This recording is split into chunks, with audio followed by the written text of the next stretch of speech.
Elijah. The story. In the years following King Solomon's death, Israel split into two kingdoms. The north remained known as Israel, while the south adopted the name of the region's largest tribe, Judah. This split occurred after Solomon's successor, his son Rehoboam, refused to lower Israel's taxes, causing 10 of the 12 tribes to rebel against him and form a new kingdom with Jeroboam, a man who closely worked with Solomon, ruling as king. Yet things weren't good for King Jeroboam and the 10 tribes of northern Israel, as Jeroboam constructed a collection of golden calves and encouraged his people to turn from God. The situation wasn't any better in the south, now known as Judah, with their leaders following a similar pathway of rejecting God and his ways. God rose prophets to deal with Israel and Judah's rebellion, but it did nothing to stop their sin. One of these prophets was Elijah from Tishbe in Gilead, a town in the northern kingdom of Israel. Elijah's first act was confronting King Ahab, announcing a severe drought was approaching Israel because of his wickedness, and then fleeing to the Jordan River, where a raven provided him with nourishment on God's command. When the brook Elijah was camping at dried up because of the drought, God instructed him to travel to Zarephath, where Elijah met a woman at the city gate who was gathering sticks. Before he left, God informed Elijah they would meet a widow when he entered the city. Elijah asked her to fill him a small jar of water, and while she did, Elijah asked her to bring him a piece of bread. However, the woman admitted she didn't have any, but only the ingredients, and not much of them. Yet Elijah still commanded her to fulfill his wishes, promising her that God would provide all she needed. The woman returned home with Elijah, and neither the oil nor flour ended, and the pair ate for days. Yet while Elijah was staying with the widow, her son became severely ill and died. The widow was distraught, but realized Elijah was a prophet and true man of God when he miraculously raised her son to life. 2 full years had passed since God brought this devastating drought on Israel. In the 3rd year, God commanded Elijah to visit King Ahab and reveal that God would bring rain to the land. Elijah confronts Ahab when he arrives, confronting Ahab about him leading the Israelites to worship Baal and not God, after Ahab accuses Elijah of being a troublemaker.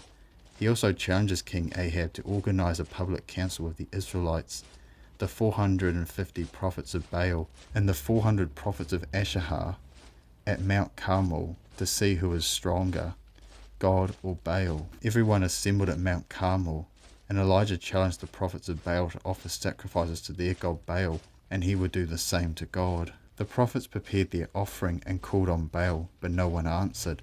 Elijah mocked them for their failure, so they cried out some more and cut themselves until they drew blood, part of their beliefs, hoping for a reply, but didn't get one. Afterward, Elijah constructed an altar to God with 12 stones to represent the 12 tribes of Israel and prayed. God answered Elijah's prayer and consumed his offering with fire from heaven and the water from his altar. Elijah had all the prophets of Baal killed and climbed to the top of Mount Carmel when everyone left to ask God to release the rain he promised before, and commanded his servant to look to the sea. Elijah prayed and the servant followed his instruction, but nothing happened. He returned and Elijah told him to complete the action 7 times. On the 7th the sky grew grey and the rain fell. After the rain came and the drought was over, and following Elijah's victory over Baal's prophets, King Ahab returned to his kingdom. Elijah fled to Beersheba after Queen Jezebel threatened him after he killed the prophets of Baal. He left Beersheba and travelled to Mount Sinai, where he met with God directly, after God provided him with rest and nourishment for the 40-day and 40-night journey. God appeared to Elijah in fire, thunder, and an earthquake.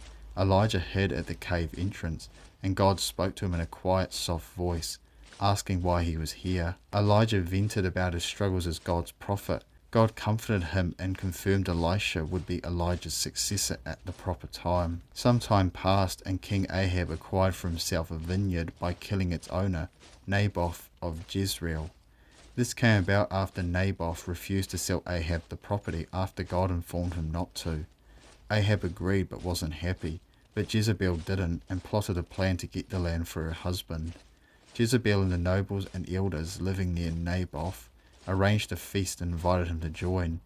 At the feast they falsely accused Naboth of cursing God and the king, and those attending stoned Naboth to death, with Ahab claiming the land. God informs Elijah of Ahab and Jezebel's actions, and he goes to challenge them about it.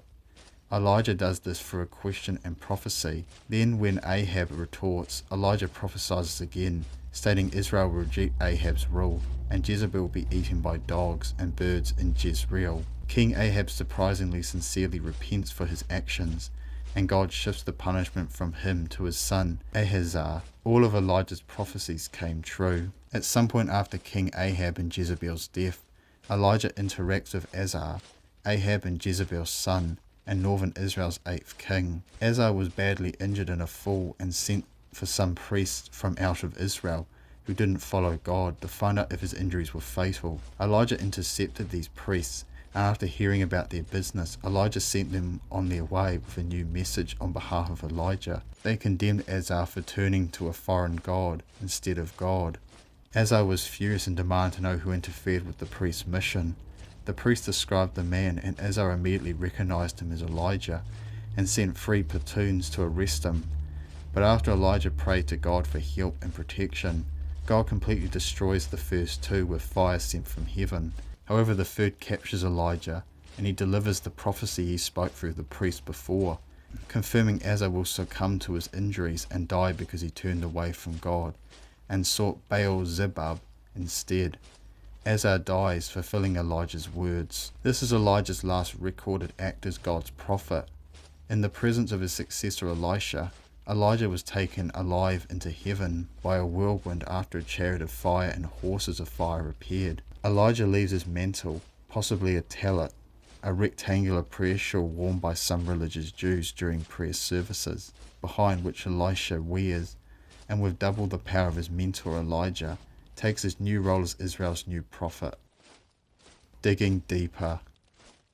We'll begin this section by investigating the biggest controversy involving Elijah. Elijah didn't ascend into heaven alive like 2 Kings 2 verses 11 and 12 documents, as John 3 verse 13 records as part of Jesus' conversation with Nicodemus. No one has ascended into heaven but he who descended from heaven, the Son of Man. This completely contradicts Elijah's story, along with Enoch from Genesis 5:24, and the 6 other figures the Jews believed did the same, including Hiram, the king of Tyre, Pharaoh's daughter, and Eleazar the servant, who brought Rebekah to Isaac on Abraham's command. To explain the supposed discrepancy, some have suggested that Elijah didn't ascend into heaven, but was instead transferred to heaven or somewhere else for another mission, or to Israel's southern kingdom Judah for a mission by God involving their king, Jeroboam of Judah. Another theory is that Elijah didn't ascend into heaven, but was caught away, similar to Philip in Acts 8:39,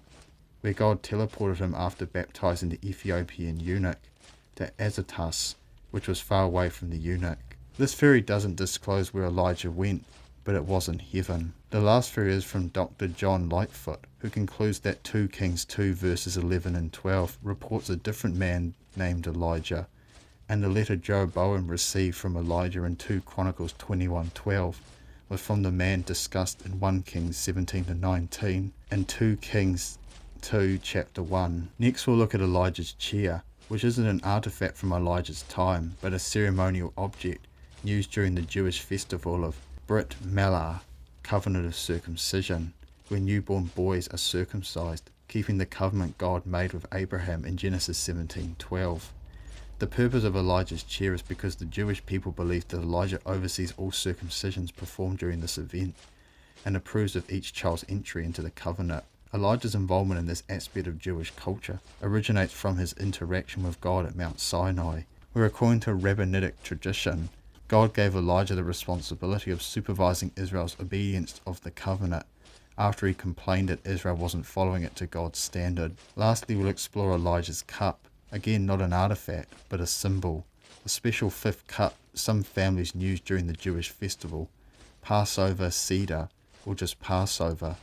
The feast God commanded the Jewish people through Moses to celebrate and remember God's grace, salvation, and protection from the 10th and final plague God inflicted on the Egyptians, killing the firstborn human and animal children, but none of the Israelites, passing over their houses, hence the name Passover. Jews drink 4 cups of wine at specific points during the Passover, with some pouring this special 5th. The cup of Elijah isn't drunk, but poured in anticipation of further redemption, and the door is left open to invite Elijah in. as some Jews believe Elijah will return one day. What to learn? What should we learn from Elijah's story in 1 Kings 17 to 19 and 21 and 2 Kings 1 to 2? Like many figures in the Bible, I believe Elijah provides an amazing example of faith and love, especially because of his incredible zealous for God. Elijah remains completely faithful to God throughout his recorded story in the book of Kings.